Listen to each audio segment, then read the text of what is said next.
మీ business ఏదైనా మీ ఊర్లో promotion చేయాలంటే అది సుమన్ టీవీతోనే సాధ్యం. ఇప్పుడే సంప్రదించండి.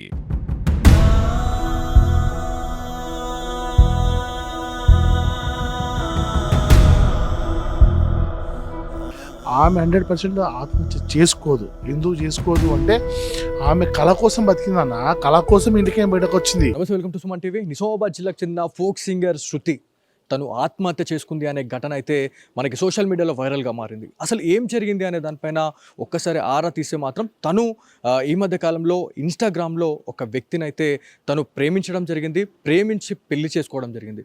సో పెళ్లి చేసుకున్న 20 రోజుల్లోనే తన వల్ల ఆత్మహత్యకు పాల్పడింది, లేకపోతే హత్య చేయబడింది అన్నట్టుగా కొన్ని న్యూసెస్ అయితే న్యూస్ అనేది మనకి వైరల్ అవుతూ ఉంది. అసలు ఏం జరిగింది అనే దానిపైన అయితే మనతో మాట్లాడడానికి తోటి కళాకారులు ఉన్నారు. ఎవరైతే శృతి మనకి ఫోక్ సింగర్గా అడుగు పెట్టడానికి పూర్తి సహకారం చేసినటువంటి ఎవరైతే ఇంట్రొడ్యూస్ చేసిన క్యాండిడేట్ అయితే మనతో ఉన్నారు, సైరా రాజు. సో అన్న మీరు చెప్పండి, అంటే నిన్న మీరు సోషల్ మీడియా వేదికగా కూడా ఒక వీడియో మీరు వైరల్ చేయడం జరిగింది. మీ భావోద్వేగాన్ని మీరు చాటుకోవడం జరిగింది. అంటే శృతితోని మీకున్న బాండ్ ఏంటి, శృతిని మీరే తీసుకొని వచ్చిర్రు ఈ సింగింగ్ ఫీల్డ్కి అని చెప్పేసి మాకు తెలుస్తూ ఉంది. సో దీని గురించి మీరు ఏం చెప్తారు? శృతి ఎట్లా ఉంటుండే? శృతి ఈజ్ లయన్ అన్న. శృతి ఎట్లా అంటే టైగర్ లాంటిది, ఏదున్నా గట్స్ ఉన్న వ్యక్తి. శృతిని అంటే ఆమె సొంత టాలెంట్తో వచ్చింది. వాళ్ళ అక్క సింగర్ శిరీష, వాళ్ళ అక్క. మేమందరం కూడా తెలంగాణ సంస్కృతి కళాకారులము, పల్లెన గ్రామాన పాటలు పాడి పోయేవాళ్ళం. అదేవిధంగా వాళ్ళ స్కూల్లోకి వెళ్ళినప్పుడు వీళ్ళ టాలెంట్ చూసినాం. వాళ్ళ అక్కని తీసుకొచ్చినాము, వాళ్ళ అక్కను కూడా బయట తీసుకొచ్చినాం. నేను మా సాయి లవలన్న వాళ్ళని గుర్తించినాం. ఆ తర్వాత 2016 or 15లో ఆ పాప అదే స్కూల్లోనే మంచి పాడుతుంది. అరే బాగా పాడుతుంది, ఇంకా ఈ అమ్మాయిని మంచి డెవలప్ చేద్దాం మన ద్వారా ఒక మంచి ఆణిముత్యం బయటకు వస్తుంది. ఇంత అద్భుతమైన గొంతు ఉందని మేము తీసుకొచ్చిన తర్వాత బయటకు వచ్చిన తర్వాత ఎన్నో కార్యక్రమాలు అన్న స్టేజ్ మీద మేము కామెడీ కార్యక్రమాలు కానీ ఆమె పాడడం మంచి మన తెలంగాణ మంగ్లీ అని పేరు పెట్టినాం మేము. ఇక్కడ నిజామాబాద్ మంగ్లీ అనేది ఒకటి వైరల్ అయింది. మేమే చేస్తాం. అది ఎందుకోసం చేసామంటే ఆ మంగ్లీ లాంటి పంచున్న వాయిస్ ఇంకా చుట్టుపక్కల ఎక్కడ లేదు కాబట్టి మంగ్లీలాగా పాడతావు కాబట్టి నీవు తెలంగాణ మంగ్లీ అని మేము నామకరణం చేస్తున్నామని చెప్పేసి మా అన్న లవ్వలన్న నేను ఆమె చెప్పి నేర్పియడం చేయడము పాటలు. మా సాయి లవ్వన్న కూడా చాలా నేర్పించాడు కార్యక్రమాలు. అయితే దాంతోపాటు మాకు బాధాగారి విషయం ఏంటంటే కామెడీ కూడా బాగా చేస్తుంటాం మనం, యాక్టింగ్ కూడా. మనకి ఎవరెవరో ఎందుకు పెద్ద పెద్ద అవకాశాలు ఇవ్వాలా అని మేము షార్ట్ ఫిల్మ్స్ కూడా తీసినామన్న. చిన్న షార్ట్ ఫిల్మ్స్ అండ్ వేదికల మీద ఎంతోమంది నవ్వించినాం. ఒక ఆర్టిస్ట్గా, ఒక సింగర్, ఒక డ్యాన్సర్గా మల్టీ టాలెంటెడ్ అమ్మాయి, చాలా మంచిది. ఏదైనా ఉన్నా కానీ ముక్కుసూటిగా మాట్లాడే తత్వం. ఏదైనా ఉన్నా కానీ అన్నా ఇది కాదనా, ఇది ఇట్లా కాదనా అని ముక్కుసూటిగా మాట్లాడి మంచిగా ధైర్యంగా ఉండే వ్యక్తి. నాకు అందుకే నిన్న బాగా ఏడుపొచ్చింది. ఎందుకోసం అంటే అరే అమ్మ ఇంత మంచి వ్యక్తి, ఇంత హానెస్ట్గా ఉండే వ్యక్తి చనిపోవడం కరెక్ట్ కాదు, చనిపోయింది, ఆత్మహత్య చేసుకున్నది అంటే కొంచెం బాధ అనిపించింది అన్న. వాళ్ళ అమ్మ నాన్న కూడా మమ్మల్ని ఇట్లా ఒక అమ్మాయిని వదిలిపెట్టాలంటే ఎంత ఆలోచిస్తారు. ఒక విషయం చెప్పాలన్నా, ఏ నైట్కి ఫోన్ చేసినా వాళ్ళ నాన్న కానీ వాళ్ళ అమ్మ కానీ రాజన్న ఫోన్ చేసిండు, సాయి లవలన్న ఫోన్ చేసిండు, అమ్మ నువ్వు తొందరగా చలో వెళ్ళు బయలుదేరు అని వాళ్ళు మాకు ఎంకరేజ్ చాలా నమ్మకం మీ పైన ఉన్న నమ్మకం. నైట్ అంటే ఎన్నో ఇప్పుడు షోస్ అవుతాయి, అవి ఇంటి దాకా ఇచ్చేసేది లేదు, మా ఇంటనే ఉండేది. మా మిస్సెస్, మా పిల్లలు అందరూ ఇట్లా వాళ్ళందరూ కూడా భావోద్వేగం గురి ఇప్పుడు బాధపడుతున్నారు. మా పిల్లలు, మా మిస్సెస్ అందరు కూడా చాలా బాధ. మా కళాకారులు అయితే అసలు ఎన్ని ఫోన్స్ ఇట్లా నిజమా అసలు అవునా కాదా అసలు అందరికీ చాలా బాధాకరమైన విషయాన్ని బాధని మిగిలిచిపోయింది. అది ఆత్మహత్యన అనేది ఇంకా ఆత్మహత్య అయితే నేనైతే అనుకోమన్నా, 100% అనుకోము. ఎందుకోసం అంటే ఆమె గడ్స్ ఉండి పెళ్లి చేసుకుంది, అమ్మ నాన్న కాదని. ఆమె ప్రాణం ఎట్లా తీసుకోవాలనుకుంటుంది? సేమ్ అదే మాకున్న క్వశ్చన్ కూడా అదే అండి. ఎందుకంటే ఆమెకు సంబంధించిన ఫొటోస్ రావడం జరిగింది. దించిన తర్వాత ఈ నెక్ దగ్గర మొత్తం బ్లీడింగ్ అనేది కనిపిస్తుంది. అసలు బ్లీడింగ్ అనేది ఎందుకు వస్తుంది, అసలు రాదు అనేది చాలామంది చెప్తా ఉన్నారు. ఊరేసుకొని చనిపోతే చాలా రకాలుగా మనం చూస్తూ ఉంటాం బయట ఇన్సిడెంట్స్, కానీ అక్కడ అట్లాంటి ఆనవాళ్ళు అనేవి మాకు ఎక్కడ కనిపించలేదు అని చెప్పేసి చాలామంది తన తోటి కళాకారులతో కూడా మేము మాట్లాడినాం. సో వాళ్ళతో కూడా చెప్తే వాళ్ళు అదే మాట్లాడుతున్నారు. అంటే ఇదంతా ఆత్మహత్యనా హత్యనా? అనే దానికి క్లారిటీ అనేది ఎవరు ఇవ్వబోతా ఉన్నారు మరి?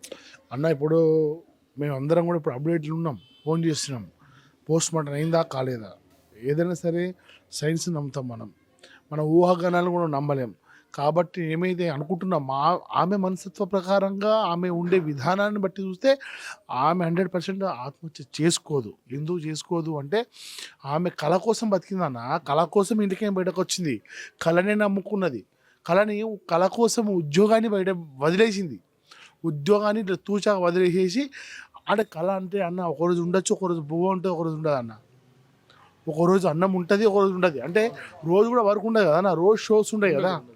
అట్లాంటిది రెగ్యులర్గా ఉండే డ్యూటీని కూడా వదిలిపెట్టి కళ నమ్ముకున్న వ్యక్తి ఆ పిల్ల, అంత గట్స్ ఉన్న వ్యక్తి. ఆమె ఆత్మహత్య చేసుకోదు, అట్లాంటి పిరికి పంద కాదు సార్. అంటే ఇదంతా కూడా మాట్లాడిన తర్వాత తోటి కళాకారులతో మేము మాట్లాడినాం. సో మీలాంటి వాళ్ళతో మాట్లాడినప్పుడు కూడా వాళ్ళు ఒకటే చెప్తా ఉన్నారు, తనకి చాలా పెద్ద పెద్ద డ్రీమ్స్ ఉన్నాయి, చాలా పెద్ద కళలు ఉన్నాయి, జబర్దస్త్ దాకా కూడా మేము పోవాలి అని చెప్పేసి వాళ్ళు చాలా మంచి గోల్ అయితే పెట్టుకున్నారు. కాకపోతే ఈ టైంలో ఇంత పెద్ద ఇన్సిడెంట్ జరగడం అనేది చాలా బాధాకరం అని చెప్పేసి మాట్లాడుతూ ఉన్నారు. సో దీని గురించి మీరు ఏం చెప్తారు? నా ముఖ్యమైన బాధాకరమైన విషయం ఏంటంటే ఆమె పెళ్లి చేసుకునడము మాకు తెలియకపోవడం మాకు బాధాకరమైన విషయం. ఎందుకంటే మేము మాది కూడా ప్రేమ వివాహమే, మేము కూడా ప్రేమించి పెళ్లి చేసుకున్న వాళ్ళమే. అన్న నా సంగతి ఇట్లుందన్న అంటే మేము బాగా 100% హెల్ప్ చేసేవాళ్ళం, ఎంతో ఉడతాభక్తిగా మాకు కలిగింది చేసేవాళ్ళం, మంచి చేసి వాళ్ళ అమ్మలను ఒప్పించి ఇంకా ఏమో చేసేవాళ్ళం. కానీ ఆమె చెప్పకుండా చేయకుండా పెళ్లి చేసుకోవడం ఇట్లయితే ఆమె వెళ్ళిపోయిన తర్వాత కొన్ని రోజులు తెలిసింది మాకు ఈ విషయం. ఆమె అది వెళ్ళిపోయిన తర్వాత అయితే ఆ విషయం తెలిసిన తర్వాత అరే ఈ ఆత్మహత్య ఏంది, చనిపోవడం ఏంది అనేది అందరు సందిగ్ధమైన విషయం అదే అనుకుంటున్నారు. అంటే 20 రోజులలో పెళ్ళి అయిపోయింది, 21 రోజు ఇవాళ ఆత్మహత్య చేసుకొని చనిపోయింది అనే న్యూస్ అనేది వైరల్ కావడమే ఇవాళ చాలామంది ఇవాళ బాధపడతా ఉన్నారు. అంటే పెళ్ళి చేసుకుంటున్నాము, లేకపోతే పెళ్ళి చేసుకున్న తర్వాత మీకు కాల్ చేయడం జరిగింది, అన్న నేను పెళ్ళి చేసుకున్నానే, నేను ఇట్లా ఈ పలానా క్యాండిడేట్ని నేను పెళ్ళి చేసుకున్నా, ప్రేమ పెళ్ళి చేసుకున్నా అని చెప్పేసి మీతో మాట్లాడిందా లేదా? అసలు వాళ్ళ ఫాదర్కి ఇచ్చే విలువ నాకు ఇచ్చేది. ఇందుకోసం భయం అండి, రాజన్న అంటే ఒక భయం. మేము అన్న చెప్తే ఏమంటాడు, తిడతాడో ఏమంటాడు, ఎక్కువ మట్టుకు నాన్న సపోర్ట్ చేస్తాడేమో, ఎందుకు నువ్వు నాన్నను కాదని ఎందుకు చేసుకుంటావు అంటాడేమో భయంతో నాకు చేయలేదన్న. ఎందుకోసం అంటే ఆమె నన్ను నెగ్లెక్ట్ చేయడం చేసింది అనుకోవడం కాదు, ఆమె నాకు చాలా రెస్పెక్ట్ ఇచ్చేది, ఎప్పుడు ఏ క్షణమైనా సరే వచ్చేది. ఇప్పుడు కాదన్న, ఆమె చిన్న ఉన్నప్పుడు 6th క్లాస్ ఉన్నప్పటి నుంచి పరిచయం, ఆమె 6వ తరగతి చదువుతున్నప్పటి నుంచి పరిచయం మాకు. అట్లాంటిది ఆ రెస్పెక్ట్తోనే నాకు చెప్పి ఫోన్ చేయలేదు, అంతేగాని ఇంకో ఉద్దేశం లేదు. సో వందల కార్యక్రమాలు చేశారు, ఎన్నో గ్రామాలకు వెళ్ళారు, ఎటెటో తిరిగినారు. అంటే ఇప్పుడు మనకి ప్రతి జిల్లాకి వెళ్ళినారు మీరు. సో ఎన్ని మెమోరీస్ ఉన్నాయి ఇవాళ, అవన్నిటిని మీరు ఇవాళ తలుచుకుంటే ఇవాళ కన్నీరు పెట్టుకుంటా ఉన్నారు. సో ఇది అంటే ఇట్లాంటి ఇన్సిడెంట్ మళ్ళీ ఇంకొకరికి కావద్దండి. అంటే క్షణికావేశంతో ఆత్మహత్యలు చేసుకుంటున్నారా అనేది చాలా వరకు కూడా మనకి ఇవాళ వైరల్ అవుతా ఉంది. సో క్షణికావేశంలో ఉన్న వాళ్ళకి మీరు ఏం చెప్పాలనుకుంటున్నారు, ఇట్లాంటి ఇన్సిడెంట్లకు పాల్పడే వాళ్ళకి? మిత్రుల సోదరుల ఒకటే విజ్ఞప్తి విషయం ఏంటంటే, ఒకవేళ బాధలు కష్టాలు కన్నీళ్ళు వస్తే కనుక దయచేసి నేను ఒకటే మాట్లాడతా సార్. ఈ విషయం ఏంటంటే, ఏమైనా వచ్చినాయి బాధ వచ్చిందంటే అది ఒక క్షణంలో ఉంటుంది, ఒక క్షణం తర్వాత వెళ్ళిపోతుంది, దాన్ని మర్చిపోతే. అది నీ జీవితానికి అది ఎప్పటికీ నీ లైఫ్ లాంగ్ ఉండదు కదా. కాబట్టి క్షణికావేశంలో ఎటువంటి నిర్ణయాలు తీసుకోవద్దు, ముఖ్యంగా క్షణికావేశంలో ఎటువంటి నిర్ణయాలు తీసుకోవద్దు, ఎటువంటి కార్యక్రమాల్లో పాల్పడద్దు.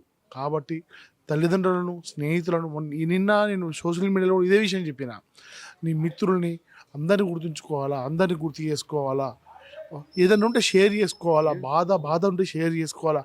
నాకు ఈ అవసరం వచ్చింది, ఈ కష్టం వచ్చింది అని షేర్ చేసుకుంటే చాదనంత వరకు మీరే సుమన్ టీవీలో ఇంటర్వ్యూ ఇచ్చినప్పుడు చాలామంది చాలాసార్లు ఎన్నో ఆర్థికంగా మీరు మీ ఛానల్ ద్వారా ఎంతోమంది కష్టాలు తీర్చారు. నేను సుమన్ టీవీని ఎప్పుడు ఫాలో అవుతూ ఉంటాను. ఎందుకోసం అంటే ఎంతోమంది పేదవాళ్ళకు, ఎంతోమంది కార్యక్రమాలకు, ఎంతోమందికి హెల్ప్ చేశారు, అట్లనే వాళ్ళకు కూడా హెల్ప్ చేస్తారు కదా. కాబట్టి యువకులు ముఖ్యంగా నా ఉద్దేశం ఏంటంటే, మా కళాకారుల తరపున ఏం చెప్తున్నామంటే, మేము దీని మీద కూడా చాలా అద్భుతమైన పాట రాయబోతున్నాం. ఎందుకోసం అంటే క్షణికమైన ఆవేశంలో ఎటువంటి ఆత్మహత్యలు చేసుకోవద్దని ఒక అద్భుతమైన పాట కూడా రాయబోతున్నాం.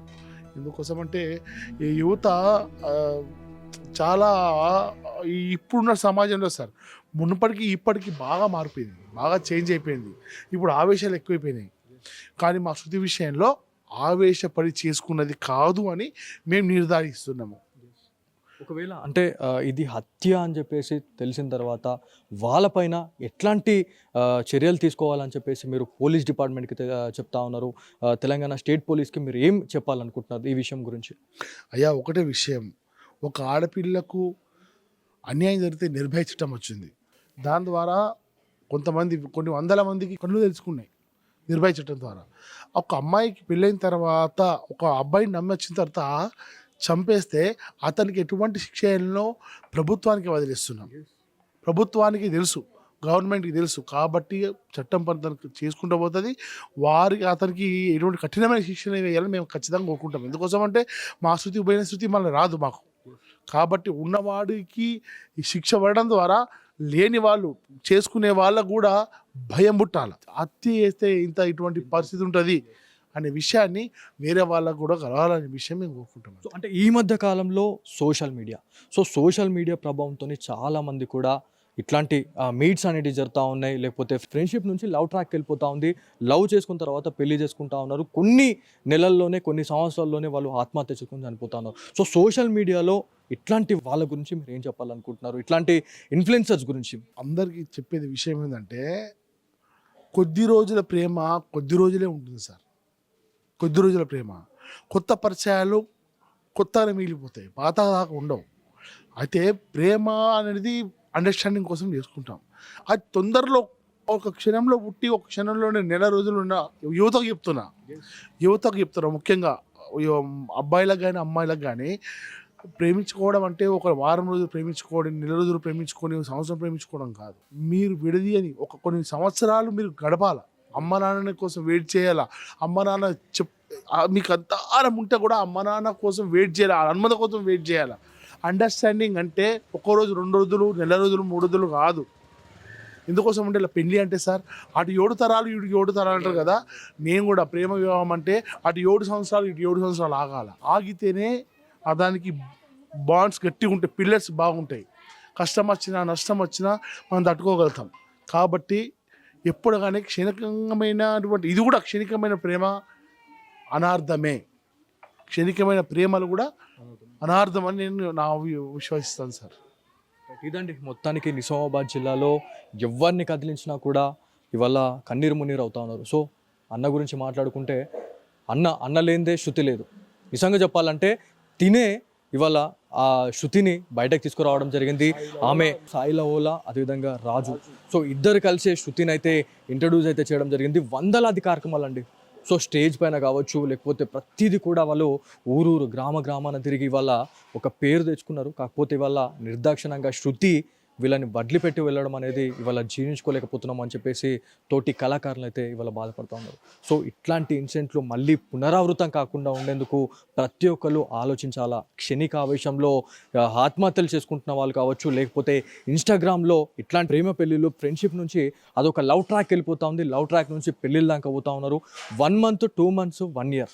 సో ఈ 1 yearలోనే బ్రేక్ అయిపోతూ ఉన్నాయి. ఇట్లాంటిది మళ్ళీ జరగకుండా ఉండేందుకు పెద్దల మాట వినండి అనేటట్టుగా మనకు రాజు గారు అయితే చెప్తా ఉన్నారు. ఏదేమైనప్పటికీ ఉమ్మడి నిజామాబాద్ జిల్లాలో శృతి గురించి వల్ల చాలామంది కన్నీరు మున్నీరు అవుతున్నారు.